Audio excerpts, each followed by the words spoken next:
Hi everyone and welcome back as I continue my review of The Prisoner. Now this actual episode is episode 7 and I've actually kept it in the position of episode 7. It's a very strange episode. There's not a great deal goes on in this episode. It's just so peculiar. It's weird. So let's get on with it. Many happy returns. Number 6 wakes up. He finds there's no water, no electricity, no phone, no nothing. In fact, nobody is at home in the village. Nobody but him. He even calls upon number 2's residence. Number 2's not home, so to speak. So number 6 grabs the opportunity. He scouts the area out. He cannot escape to the north because of the mountains. So he decides to make himself a rudimentary raft, commandeer provisions from the village shop for his escape, and one of those items is a camera because that's going to come very handy, taking a few snapshots of the village as proof of where number 6 has been all this time. And that's exactly what he does. He takes the camera, he takes photographs of the village, and once he's ready with his stuff that he's going to take with him on his raft, he sets out to sea. And he has a journal. He writes on the back of the tally-ho. It goes up to about, I think, day 18. And by then, he's becoming physically and mentally exhausted. He collapses, literally. But fortunately for him, he's about to be rescued, but unfortunately the people who rescue him are not really interested in him because they throw him overboard his raft back into the sea, steal what provisions he had left. But just before the gun runners depart, and they are gun runners, I will say, number 6 stows on board. And the proof of the gun running, obviously, because number 6 is looking around the place and he comes across a crate full of guns. So number 6 has got a problem. These aren't friendly people he's dealing with at all. So number 6 causes a diversion by setting fire to some rags in a frying pan and causing a lot of smoke, which obviously is detected by the gun runners, the 2 gun runners, but in the process of the smoke and the punch up and whatnot he has with them, number 6 gains control of the boat. He ties them up and locks them up. A bit later on, number 6 sees land and a lighthouse, and just as well, because the gun runners break free, there's another tussle, and one of them grabs a gun and number 6 dives overboard the boat and he swims to the land. So now on the land it's daylight, so he's woken up. He inspects the vital stuff like his camera roll. It's all a-okay, and he makes his way up to the top of the cliff. He comes face to face from Romanians who they give him a drink and tell him rudimentary how to find the road. He comes across a police roadblock. It's not for him, it's for an escaped criminal. And he manages to get on the back of a van. Once that has passed the roadblock, he's sort of running up behind it and he dives into the back of the van and decides to have a bit of a sleep. Not surprising. He's then woken up by a siren and he dives out the van, and number 6 finds himself in the middle of the road in London. And from there, he proceeds to his house. He finds the house, he finds a maid, answers the door, and obviously what's going on. And then a familiar sound is heard. That sound is the familiar sound of the car that number 6 built.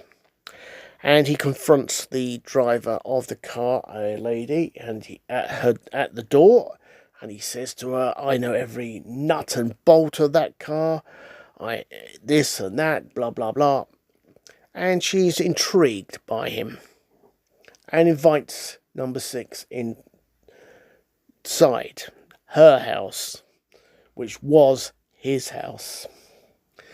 And they get chatty, and number 6 talks about this, he talks about that, the lease of the house, and other things about the property. And she says, "You don't have to convince me. You sound like the guy who used to live here." And she feeds him, gives him a drink and whatnot, and gives him some new clothing from her late husband, and also the use of the car, because number 6 is on a mission. Now, obviously, he thanks Mrs. Butterworth, that's the woman he was speaking to, and he heads off straight into town to meet his former employers. So, number 6 has a meeting with the Colonel and Thorpe, and neither of them are convinced by his story, or even the photographs of the village, because he's gone missing.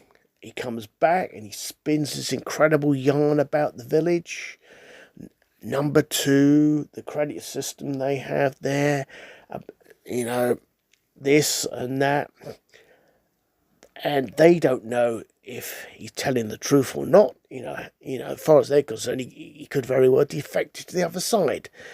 And number 6 points out a mutual problem, because he too does not know who runs the village. Anyway, his story is checked out, his escape from the village, and everything checks out from all the information he gives them. The dice are loaded in his favour. Then they work out how long he was at sea, taking into facts about, drift, tide, weather, conditions and so on. And they nail it down to a possible island somewhere off the coast of Spain, Portugal, Morocco, somewhere in that region. And so number 6 is granted permission to search. And that's exactly what he does. He goes on a military aircraft to scout out the area. Unfortunately, the pilot is not the pilot who was going to be with him, for that pilot has been replaced by the milkman. But number 6 doesn't know that. And so the quest to find the village is underway. And they overfly the area, and eventually a familiar sight looms right in front of him. It looks like it, and it is. It is the village. Number 6 has found the village. He now knows where it is. But unfortunately for him, he's about to get dropped straight back into the village, for the milkman stroke pilot turns round to him and says, "Be seeing you," and promptly ejects number 6 over the village.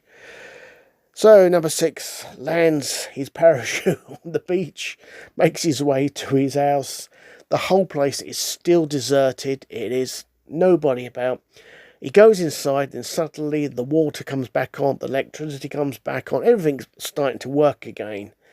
And then a very familiar face walks straight through the door.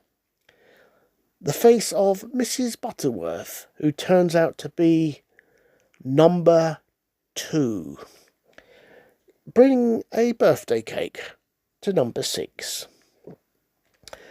And then on that note, life returns to the village. Everybody is back. Yeah. As I said, this is a very strange episode, this one. It's a good episode, but it's a very strange one.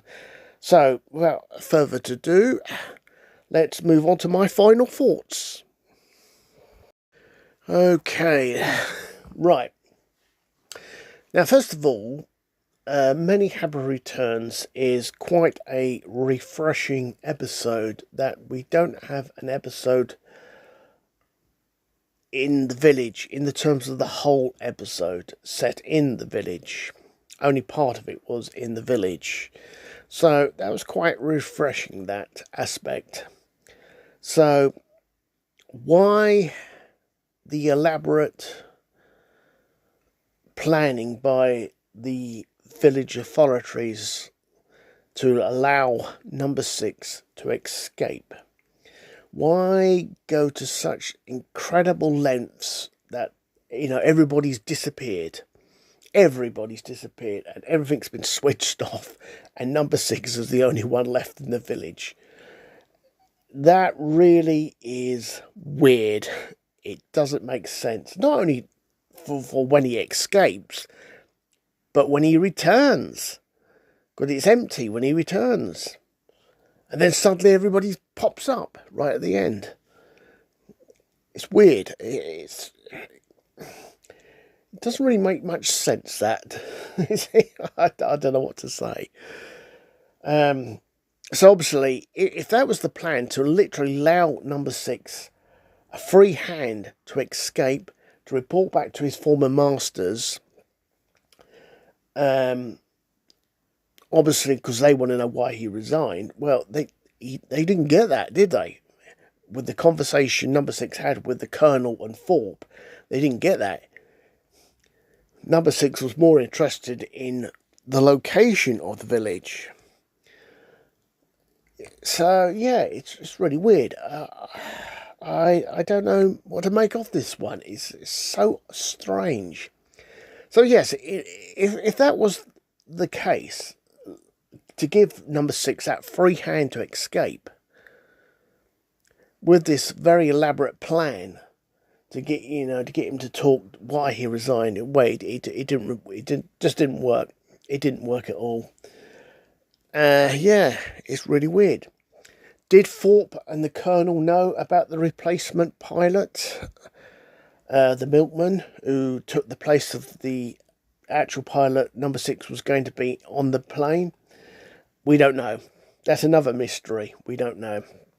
And of course, right at the end, Mrs. Butterworth turning up to be the new number 2. Did you notice her badge? I think she's the only one who has the black background badge. I think she's the only one. Interesting, that. Yeah, so overall, Many Happy Returns is a good episode. It is a good episode. It's intriguing, but it does raise a hell of a lot of questions. But nevertheless, it's a good episode. Another good one. It is a refreshing episode, you could say. Definitely. Yeah, I thoroughly enjoyed it. It was a good episode. It's a very strange, elaborate idea by the village authorities, but there you go. Don't put anything past that lot. And on that note, yeah, good episode, and I'll let you work out what I will be reviewing on my next episode of The Prisoner. I'm really enjoying watching these episodes again, and I'm, really having a good time watching them. So, on that note, be seeing you on the next one. Have a great day. Goodbye.